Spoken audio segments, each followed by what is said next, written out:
Can they just pick up where they left off? Give us the sequel, Godfather style, no drop-off, because the first one was a classic. It's fired, that's caught, and that is Hodge, and Hodge is going to take it to the end zone. A most improbable win for the Atlanta Falcons. Thumbnail recap of Atlanta-Tampa Bay Part 1. Offensive gem, defensive dud. Baker Mayfield balled out. Mike Evans scored twice. Both run games were clicking. Captain comeback Kirk Cousins, 500-plus yards.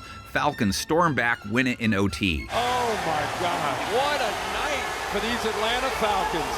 And what a night for the old vet, Kirk Cousins. So, no Mike Evans this time, or Chris Godwin. That's a bummer, man. That's a bummer. However, after a slow start last week involving 2 INTs, one a major heat check, did Baker Mayfield really think he was going to throw it through Marlon Humphrey's body? End zone intercepted, picked off by Humphrey. Either way, Baker ended the night with 3 touchdowns, led this crazy sort of comeback, 370 yards passing. Play action underneath White. Rashad, touchdown Buccaneers. Buccaneers walked out with 31 points. They are top 5 in points per game for the season. Back of the end zone, 2-point try is good. Atlanta's defense, 22nd in points per game allowed, 30th on third down. Takes that shot to the end zone. It is Metcalf with a Seahawks touchdown. Baker faces a Falcons pass rush that has been dormant 2024. Only sacked Geno Smith once in their Week 7 loss. 6 bags for the year, no team with fewer still. Smith with time fires, wide open, it's Metcalf. The secondary Mayfield goes after, gave up 2 touchdowns and a 100-plus rating to Geno. They're 22nd in rating allowed overall. Smith lobs one up for Walker, who dives, makes the catch. Who emerges as Baker's wideout of choice without his top 2? His go-tos aside from them last week, tight end Cade Otton, who put up 100 yards. Here's Otton, another big hit and another big catch. And he leaned on his running backs, Rashad White and Bucky Irving. White with 2 receiving touchdowns and over 70 receiving yards. Full head of steam and into the end zone untouched. Irving, 54 receiving yards, didn't produce much on the ground, 2.6 per carry. White hit at 4, though. Tampa Bay got 125 rush yards, 4.2 a carry, and a TD out of its ground attack. Respectable. And off to White, but a nice carry of 8. Bucks offense remains a strength with some question marks. Their defense remains just a question mark. Got lit up for 5 touchdowns and a 158-plus rate to Lamar Jackson.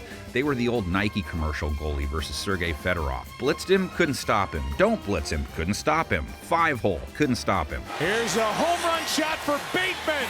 Touchdown Ravens. Is Kirk Cousins their remedy? Rough Week 7. Touchdown against 2 interceptions. Low 70s rate. Under 7 yards per attempt. Lost a fumble, too. Cousins looking, hit, ball comes loose. And it's taken all the way back. Took 3 sacks, faced pressure almost 50% of the time, and Seattle didn't blitz much. Atlanta only 13 sacks taken for the year, so that was unusual. And now it's Jones again. 2 straight plays, Draymond Jones. Tampa's pass rush he'll try and dodge, did sack Lamar twice, only hit him twice. Clearly, it didn't bother him too much. Play action with him. Down the middle, that's Andrews. If they don't bother Cousins, it's Drake London. Touchdown last week, that's 5 in his last 6 games. 6-plus receptions, 6 straight games. 50-plus yards, 6 straight games. Cousins throws, touchdown, Drake London. Mooney Tunes, their WR2, Darnell with 46 yards a week ago. And coming back to make the catch is Mooney. Tight end Kyle Pitts, 65 yards versus Seattle, 65-plus, 3 straight now. It's the tight end, Kyle Pitts. Falcons' run game comes in off a solid ground outing. Tyler Algier, 7.2 a run Week 7, just 5 tries. Bijan Robinson, 103 yards on 4.9 yards per carry. He scored, was the latest to have Smokey from Friday jump in after one of his runs. On the toss, Robinson running hard. Ooh. Still going, Bijan Robinson. YGKTFO.